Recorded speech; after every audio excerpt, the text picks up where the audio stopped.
So I have the pleasure of having Boss Babe, Grammy Award winner, Supermom in the house, Angela Hunt, and my big sister. Certain people do know that, like, I go in the studio and I'm there all night to like sometimes 4 or 5 in the morning, and my kids got to get up at 6.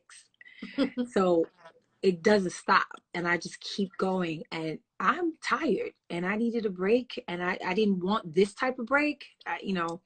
People's lives are in danger. It's really crazy, especially over here in America. But needless to say, whether you believe it or not, this was coming. So Yeah. we have to deal with what we have, what's going on, and we have to be resilient.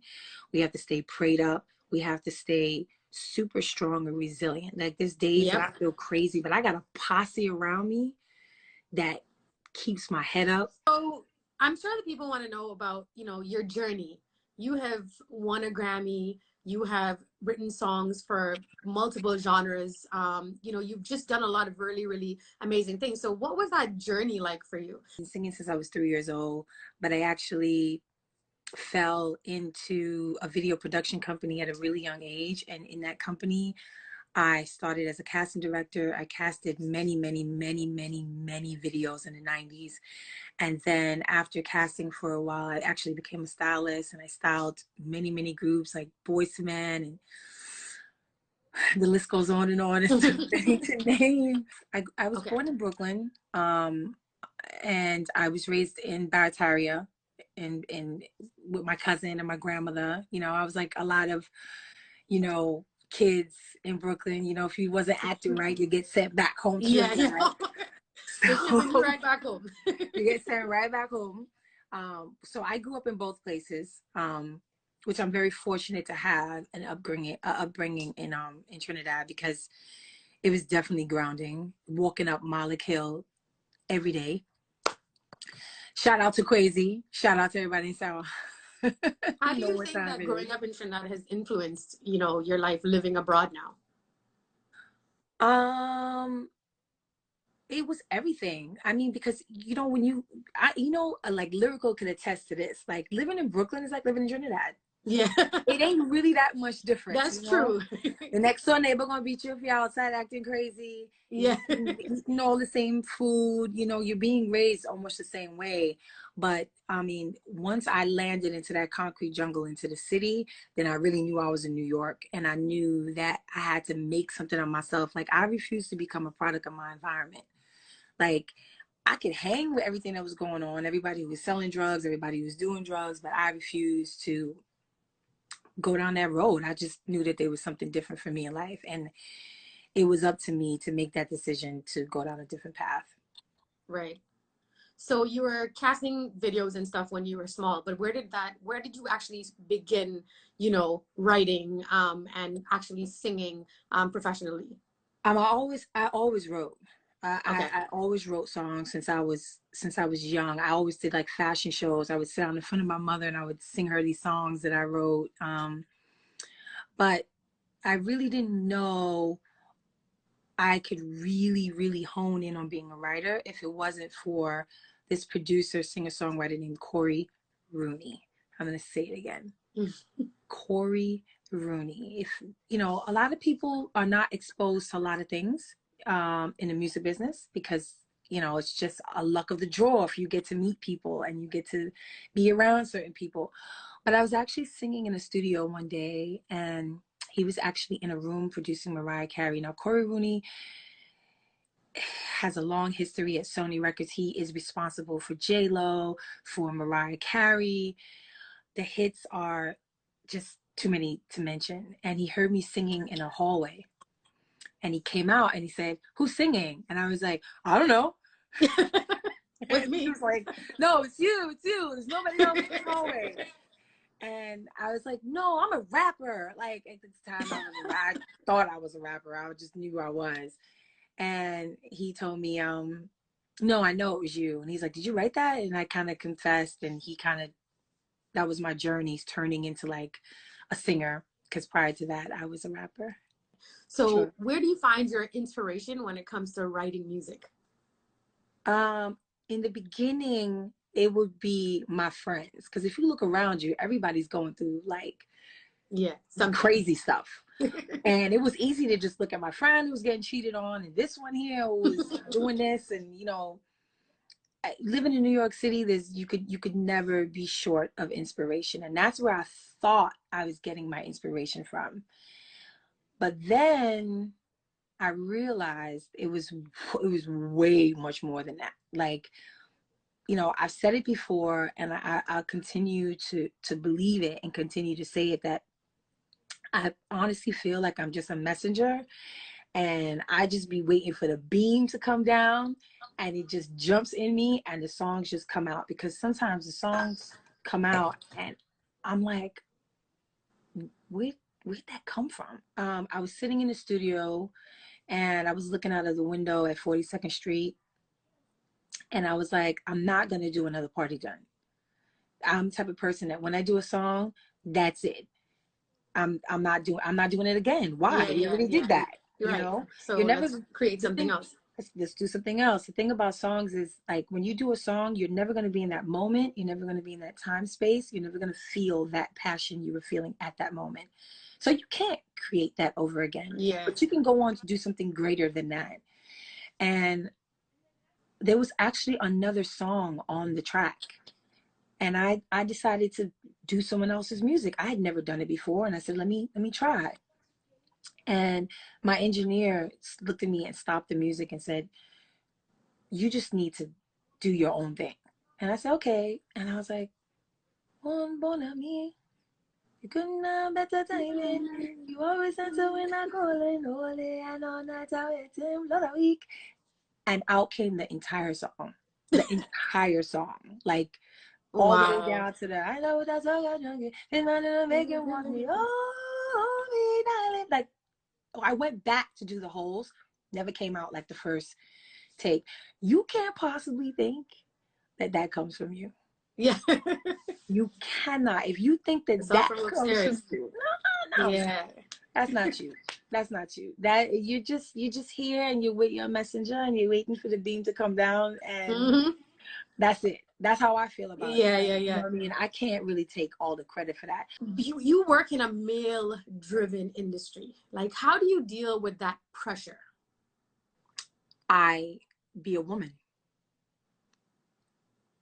I just exactly. My sister said it. Trust in your gift. I do trust in my gift, and I don't try to be a man. I think some women go about it like just, you know, rough, and they want to walk in and they want to yell and scream and be all bitchy, to say the least. You know, I think I'm just myself. I can't be anything else but myself. I don't want to overpower you. I don't want to try to shake you.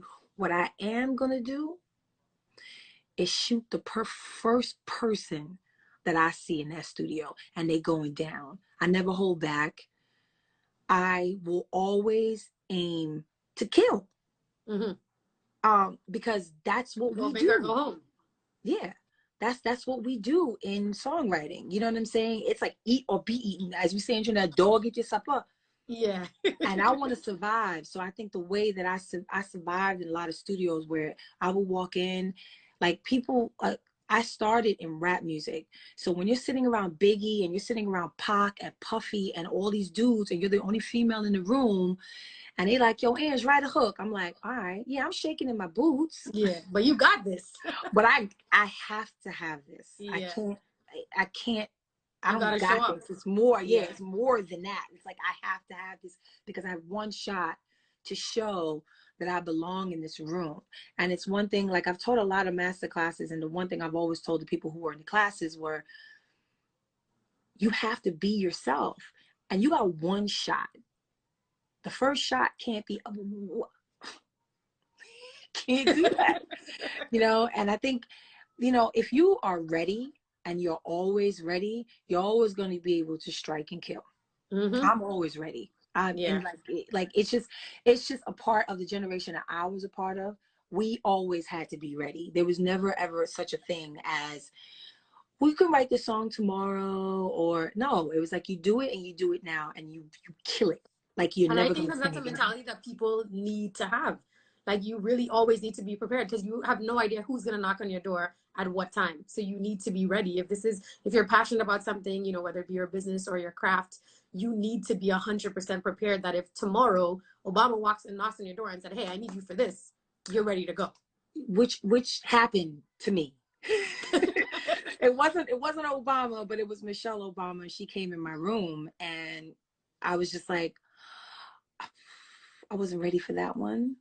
But I was so like things of that nature. It's like, what do you say? What do? You have one opportunity to make an impression on someone and let it be your best. And you are your best when you are yourself. When I see, like, to me, some of the hardest working artists in this world are soca artists. Mm-hmm. They get on the stage, they run around the stage for 45 minutes to an hour, maybe sometimes hour and a half, 2 hours straight, no chaser. And with a crowd that's going more, Yeah. more. And they give everything they got. And they're not praised enough for that. And that's one of the things I admire so much about this genre and about this, this music in particular, is how hard they work. And they deserve so much more recognition for it. Let's touch on that. Let's talk about what are your thoughts on the industry and the business of the industry, you know, and the direction that we're heading, excuse me, right now.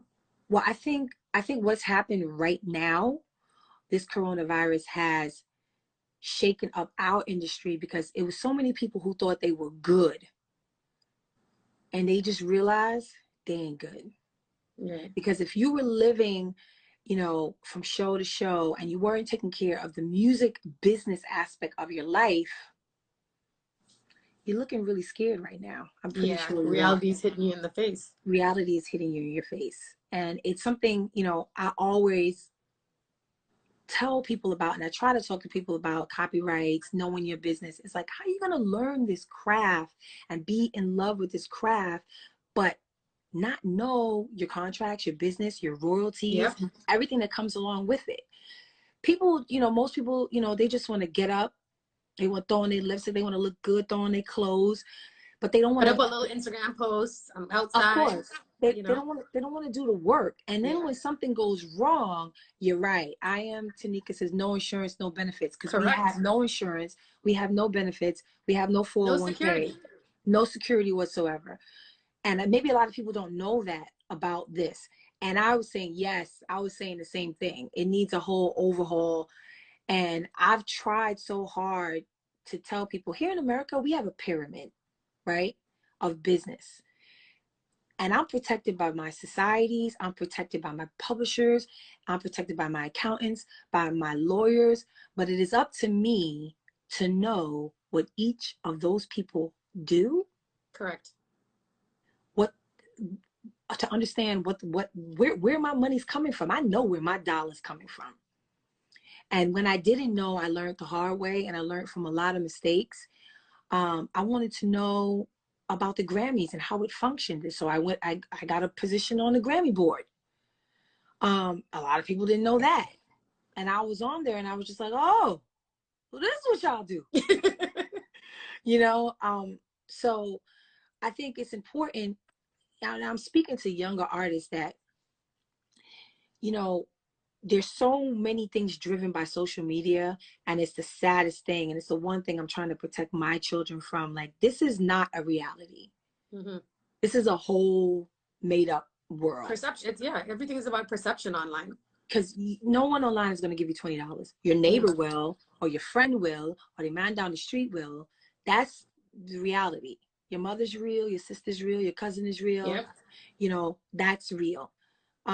This world that people get up in the morning and then it's right next to their bed and it's the first thing they do and they grab it. I'm thankful for Instagram or Facebook or Twitter, for whatever, to learn about people and where they're from and what they like. And I don't really care so much about what they have on or what they look like. Or it's just not a real life. This popularity thing is like crazy.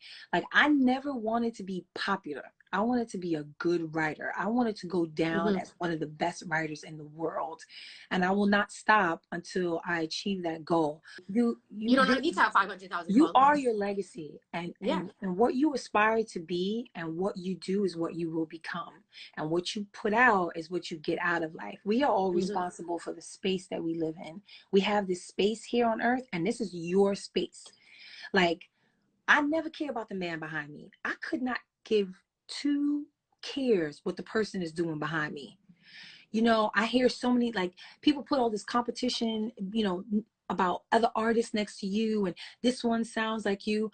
I don't know who sounds like me. I don't know who's doing what, because I don't care about who's You're in your behind. own lane. I'm here, Tunnel and I'm vision. focused on going that way. And if more people stay focused on what they're doing and being kind to the person next to them, then we'd have better music. I went from studio to studio. I used to walk from Brooklyn to Manhattan. I used to not have no money to eat food, and I used to go in the garbage, straight up, get food from the garbage in studios. Everybody's like, "Oh, Angie, you okay? How you getting home?" I'm like, "Oh, I'm good. You know, I'm gonna get in a cab," knowing that I was gonna walk home.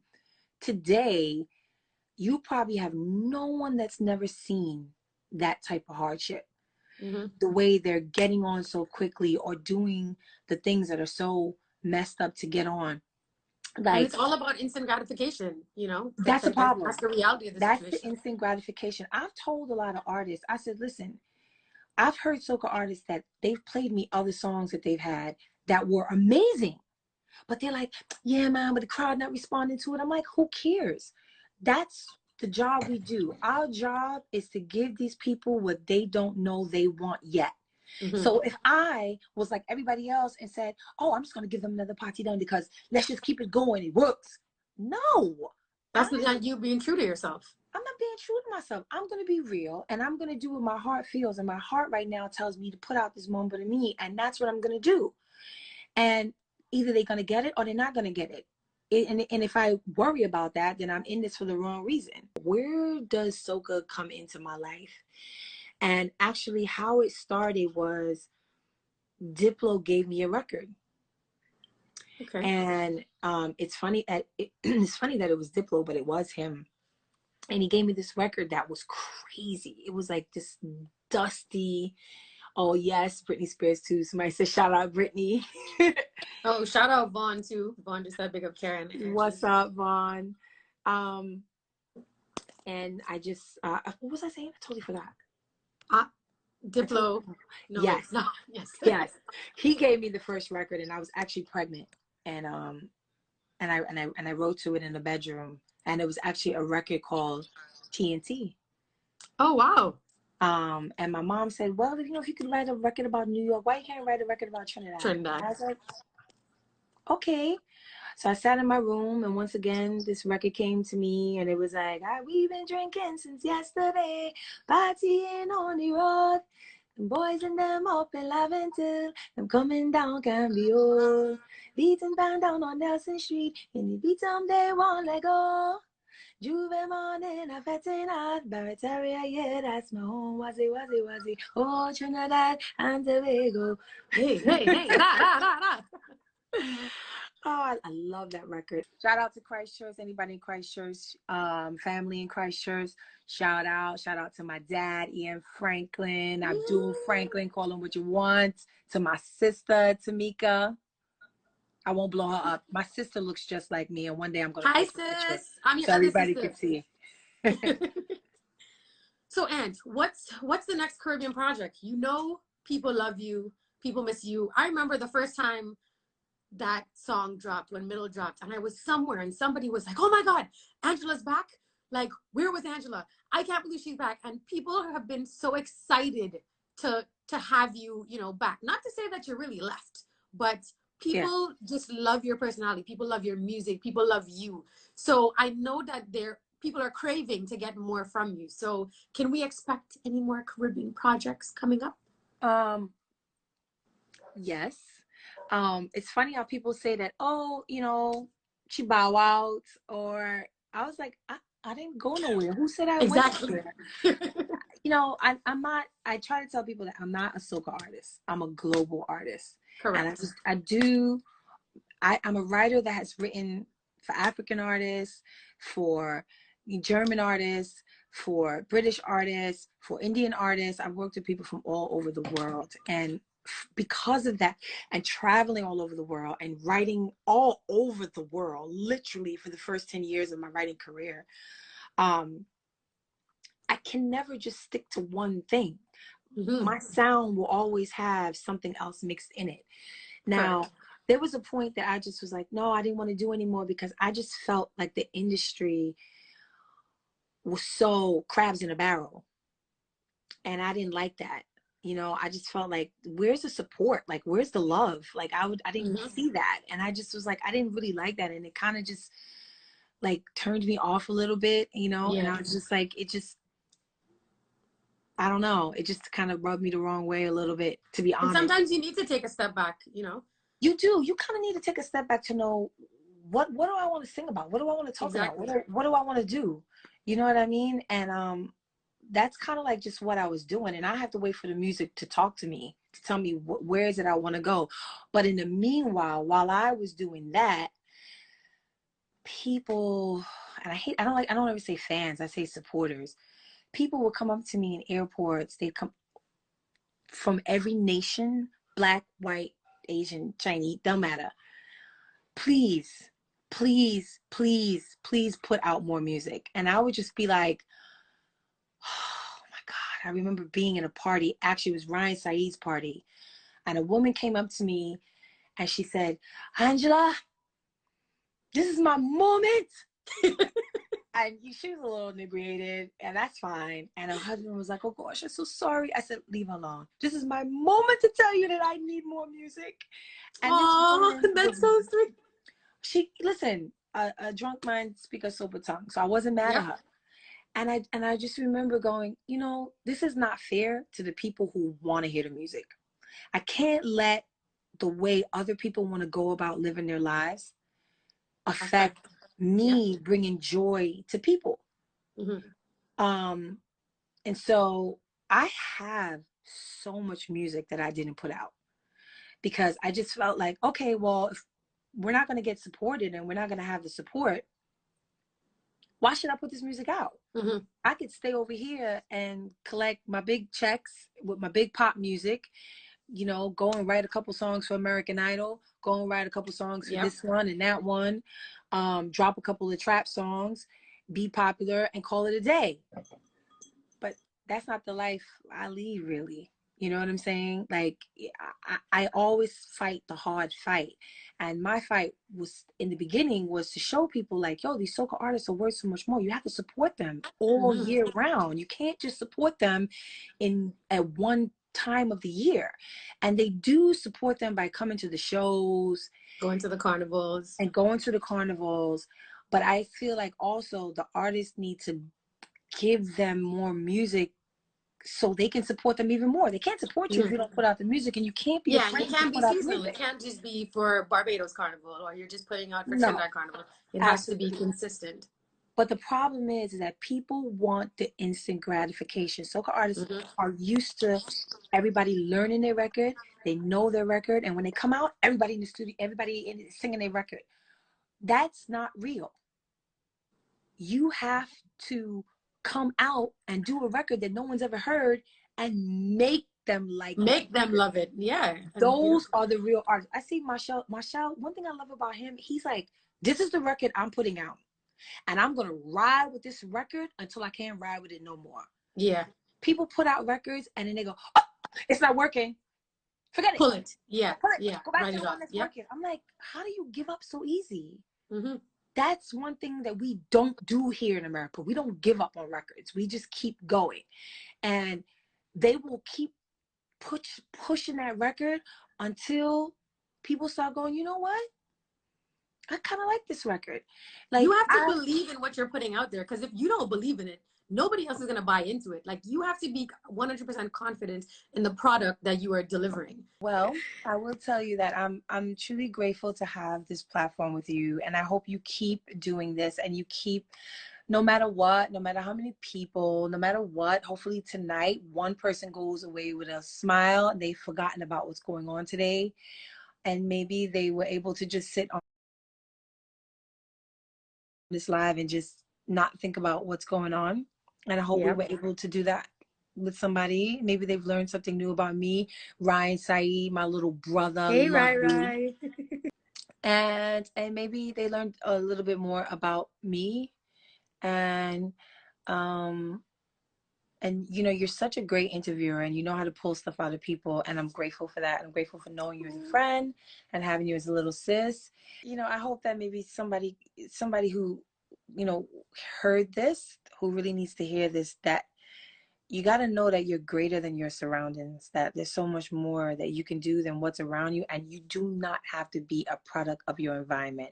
You could be so much greater than your environment. It's not going to happen today, and it may not happen tomorrow. It takes a lot of work.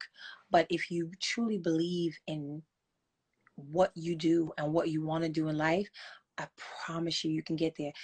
If you do not look at me and everything I've been through, 2 hours cannot sit here and tell you everything that I've been through. It's impossible. Right. But just know that every single odd was thrown at me, and everything said and statistically was made for me not to make it. But I overcame that by believing in myself and knowing that I was greater than my surroundings. So you got to let go of the baggage. You got to let go of the people. If somebody doesn't believe in you, you got to go. Only surround yourself with people who believe in you. Everybody around me in my life believes in me, and they believe in my dream, and they are supporting what I want to do as much as I support their dreams and what they want to do. If somebody doesn't support you, they got to go. If somebody's trying to say, well, I don't really know, I never seen nobody like you do it, they got to go. Yeah. No naysayers, no negatives. Yeah. Your surroundings are also a reflection of yourself. So if you want to keep those people around you, then you got to know, you got to take a look in the mirror and know that you're just like them. So, you know, have a tight support group around you. Know that your life is so much worth more than a moment of 5 minutes of fame. Your life is worth so much more than at the moment. I told you, you came in this world and you were wanted by the two people who made you, or even one of those people that made you. You already been gifted life, and you're already special. So to waste it on things that are just a waste of time is just idle. It's just wrong, because there's so many people that wish they were wanted when they were born.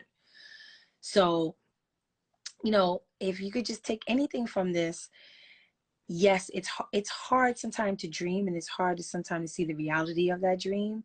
But shoot, if it was easy, then we all will have it and we all would do it. Yep.